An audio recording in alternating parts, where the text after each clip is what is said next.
Welcome to the newsroom. I am Joy Uchejim, and these are the headlines we're tracking at the moment.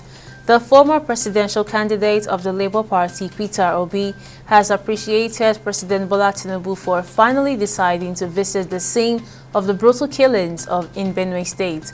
The former Anambra State governor, however, said the president's intended visit to Benue State on Wednesday was not enough, adding that he should also visit the victims of devastating flood in the Mokwa area of Niger State, also in the north-central Nigeria. And a prominent Isoko political youth group has issued a strong demand for the immediate suspension of the ongoing war delineation exercise being undertaken by the Independent National Electoral Commission (INEC) in Delta South Senatorial District, warning that the process could destabilize the region's fragile ethnic harmony. Speaking during a press briefing held in Asaba, leaders of the Isoko Political Youth Leaders of Thought accused unnamed political actors of plotting to alter the long-standing ethnic balance in the area for strategic advantage ahead of the 2031 governorship election.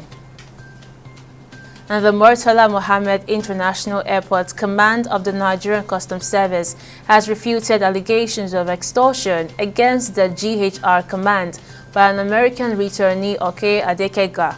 The command's public relations officer, Usman Abdul, said in a statement in Lagos that the command had commenced a full-scale investigation to establish the facts of the matter.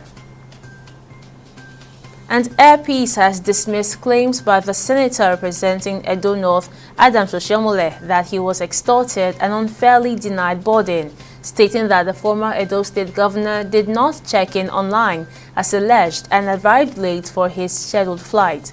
Speaking during a televised interview, Air Peace Operations Manager Ayodeji Adeyemi rejected what he described as false allegations made by the senator, suggesting that they may have been motivated by personal reasons.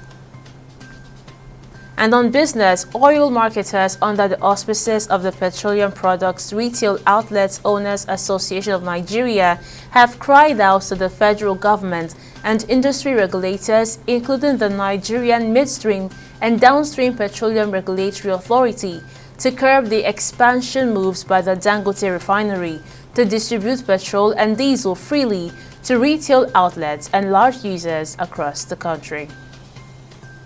And on the foreign scene, Israel and Iran exchanged missile fire for a fifth consecutive day on Tuesday as U.S. President Donald Trump abruptly left the G7 summit, warned that Tehran residents to immediately evacuate amid rising fears of a wider conflict.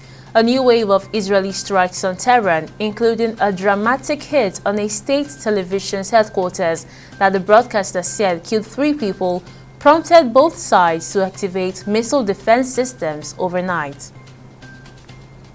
And finally, on sport, world number 1 Aryna Sabalenka apologized on Tuesday for statements she made after losing the French Open final to Coco Gauff earlier in June.